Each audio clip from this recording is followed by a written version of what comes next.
Moving onwards to the third and final target group of pre- and postnatal women.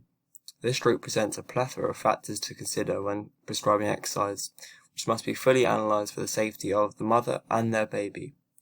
As always, before any steps in exercise prescriptions are taken, the subject's doctor must be consulted to ensure it is safe for the woman to partake in exercise, which will be prescribed to them. Firstly, I will explain the benefits of exercise, which you can have upon pre- and postnatal women.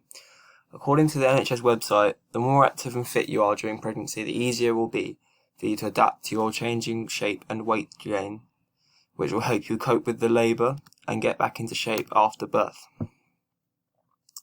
Showing us that exercise aids women to establish a positive health, which if maintained throughout pregnancy will allow them to cope with the bodily changes easier and recover quicker post birth. When meaning that the fitter you are during the pregnancy, the quicker, the higher your level will be, the higher your fitness level will already be, enabling you to get back to a normal state quicker after your birth, because you already have a good baseline. When prescribing exercise is vital to ensure that activities are low intensity, therefore meaning activities will lean more heavily towards aerobic activities as opposed to anaerobic. For example, walks and cycling. Yoga can also be performed, as it will also aid with the body's overall flexibility. The reason activities must be kept low to a low intensity is firstly because pregnant women will fatigue significantly sooner when they're supporting a baby. This is because of two reasons. Firstly, because they are supporting another living organism within their body, and then secondly because as the baby grows, it places pressure upon the lungs, preventing them from expanding to their maximum capacity, meaning that the respiration system is compromised, meaning that they can't provide enough oxygen to support long durations of exercise or high intensity exercise. Moving forward, aqua sports can also be prescribed. This is because pregnancy can lead to excess weight being gained. So obviously, as the baby grows, which can play a lot of strain upon the mother's joint and spine. When in water, this pressure is relieved, releasing this excess strain off the mother's body, enabling them to function with less pain and exercise more normally. A mock week can be seen in the graph presented of a mock week. So on Monday, I've set out a 30-minute gentle walk. This is just to work on the cardiovascular system, but I've included no inclines to keep the intensity low. And then Tuesday is a yoga session, so this could include some of the images as presented to the right. So these stretches, these are shown to be good for pregnant women. And then after this, I'd say a 30-minute gentle swim. This is just doing lengths, not fast, just going back at the pace that the mother believes is good for them. And then the rest day, just to ensure that they're not overdoing it. And then repeating a cycle. And then including a cycle as well, with no incline. This is similar to the walk, to engage the cardiovascular system and increase overall physical health without overdoing it. On this slide, I will be talking about the contraindications of exercise relating to pre- and postnatal women.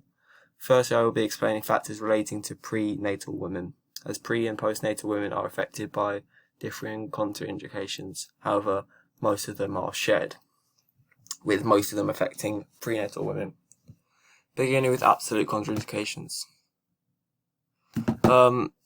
According to whattoexpect.com, any pregnant women who suffer from severe respiratory or cardiovascular issues should avoid exercise during pregnancy, as exercising with these issues while pregnant could could limit blood flow or oxygen flow to the baby, which could be fatal or lead to significant birth complications or issues to the baby physically or mentally. If both if the body fails to supply sufficient oxygen and blood supply to the baby, therefore highlighting the importance of mothers who suffer with these illnesses, who already have a reduced oxygen and blood flow, should not push their body over their limit through exercise unless informed otherwise by their doctor. In response to relative contraindications, these are factors which pose less imminent danger or risk to the mother and their baby, however could trigger damage to the mother and their baby, or their baby, when exercising. Examples of contraindication for prenatal women when exercising could include factors such as falling over, as falling on the stomach could be fatal to the baby. However, precautions could be implemented to greatly reduce the risk of falling over. As falling could be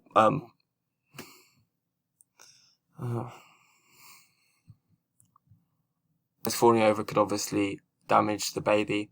However, this can be reduced through taking checks, removing any objects that could trip the woman over, or just being careful. So therefore not making it an absolute factor, as it can be reduced and it is not fatal necessarily. Another factor could be restricted breathing, as when you're exercising, obviously is a lot of your body's using lots of oxygen, which could restrict your lung function. Therefore, the baby could not get enough oxygen when exercising. However, if this is monitored when exercising to ensure they don't over-exercise and keeping it to low intensities, this risk should be very minimal. Moving onwards, in response to postnatal women, as the baby would have left the woman's body at this stage, the risks are greatly reduced, as the mother's exercising cannot have a negative impact upon the infant, as they are no longer solely reliant on the mother for oxygen and nutrition. As they are breathing with their own lungs, they are not supplying. So the mother breathing through exercising restricted breathing through exercising cannot damage the baby, enabling the mother to rebuild herself back to her normal physical health prior to pregnancy. This could be done through losing the excess weight she has drained through pregnancy. So there's no necessarily contraindications relate to postnatal women, because they're two separate entities. The women and the mother and the baby are no longer connected. So she's basically back to her original prior state to the baby.